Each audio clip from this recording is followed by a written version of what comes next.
Selamat datang! Masalah qada dan qadar ini, jujur aja, sering banget bikin kita bingung dan jadi perdebatan kan? Nah, pastikan Anda mengikuti bedah materi ini sampai habis, supaya kita bisa benar-benar paham batasannya, mana sih kejadian yang murni takdir Allah, dan mana yang 100% jadi tanggung jawab kita. Yuk, langsung kita bedah. Pertanyaan inti yang sering banget menjebak kita tuh kayak gini. Sebenarnya kita ini dipaksa nggak sih sama takdir? Apa hidup kita ini ibarat sehelai daun yang terbang ketiup angin kemana aja tanpa daya? Atau kita punya kebebasan mutlak buat milih jalan kita sendiri? Nah, ini nih dilema fundamental yang mau kita pecahkan sekarang. Buat mecahin teka-teki teologis ini, kita nggak asal nebak. Kita bakal pakai kerangka berpikir yang super logis dari kitab Nizam al-Islam karya Taqiyuddin An-Nabhani. Buku ini ngasih kita struktur yang luar biasa jernih. Jadi setelah ini, dijamin nggak ada lagi deh keraguan soal mana batas takdir dan mana pilihan bebas kita. Oke, kita masuk ke bagian pertama. Kita mulai dengan fondasinya dulu ya, yaitu apa, siapa, dan mengapa. Biar gampang, kita bedah dulu unsur apa. Kita harus pisahin dua istilah yang sering banget dicampur adukan, yaitu qaudah dan qadar. Dengerin baik-baik ya. Kodo itu kejadian di area yang menguasai manusia. Artinya, kita sama sekali nggak punya pilihan buat menolaknya. Kalau qadar itu sekedar khasiat atau sifat baku yang Allah ciptakan pada benda atau naluri kita. Beda banget kan? Yang bikin makin menarik, itu ada konsep namanya nizamul wujud, alias aturan alam semesta yang absolut. Ini tuh contoh sempurna dari kodo. Coba bayangin, di mana kita lahir, siapa orang tua kita, datangnya musibah, atau batasan fisik kita. Di area ini, hukum Allah memaksa kita untuk tunduk. Kita punya 0% pilihan buat melanggar. Nggak bisa milih sama sekali. Terus, qadar itu kayak gimana dong? Gampangnya gini. Anggap aja qadar itu cuma sebuah potensi. Contohnya, sifat api yang selalu membakar kayu, dorongan naluri kita buat punya keturunan, atau rasa lapar pas kita telat makan. Itu semua karakteristik yang udah dikunci permanen. Pada dasarnya, potensi ini netral loh, nggak memihak pada kebaikan maupun keburukan dengan sendirinya. Sekarang kita geser ke unsur siapa. Dinamikanya tuh jelas banget.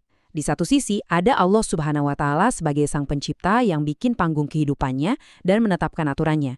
Nah, di sisi lain, ada kita nih, manusia. Kita ini hamba yang secara khusus dikasih akal. Buat apa? Ya buat milih jalan kita sendiri. Apakah kita mau ambil jalan ketakwaan atau malah milih jalan kefasikan? Ini langsung nyambung ke unsur mengapa. Kenapa sih pemahaman ini penting banget? Coba ingat firman Allah dalam surah Al-Mudatsir ayat 38, tiap-tiap diri bertanggung jawab atas apa yang telah diperbuatnya. Ini ngejawab banget soal keadilan. Memahami pemisahan wewenang tadi adalah kunci untuk mengerti keadilan mutlak Allah dalam urusan pahala dan siksa. Kita jadi tahu persis perbuatan mana yang bakal dimintain pertanggungjawaban nanti. Jadi, poin krusialnya begini. Keadilan mutlak itu berarti manusia nggak akan pernah dihisap atau dihukum atas kejadian-kejadian qadha. Ya iyalah, kan dari awal kita memang nggak bisa mengendalikannya. Tapi sebaliknya, kita memikul beban tanggung jawab 100% atas pilihan-pilihan yang kita eksekusi secara sadar. Nah, kalau penjelasan ini mulai memberikan pencerahan buat Anda, jangan ragu ya buat klik like, tuliskan pertanyaan atau pendapat Anda di kolom komentar, dan share pembahasan ini. Pastikan Anda juga sudah subscribe untuk terus ngikutin serial bedah kitab ini ke depannya. Sip, kita lanjut ke bagian kedua.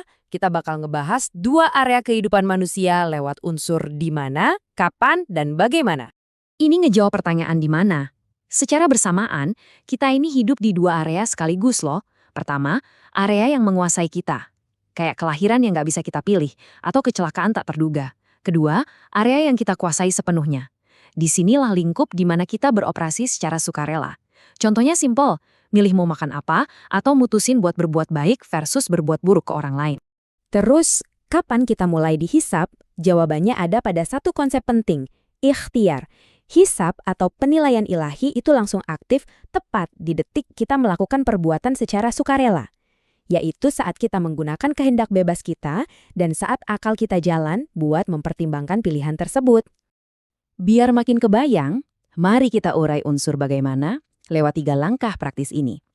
Pertama, Allah nyediain potensinya, alias qadar, pada benda dan naluri kita. Kedua, manusia pakai akalnya buat mengkaji potensi itu.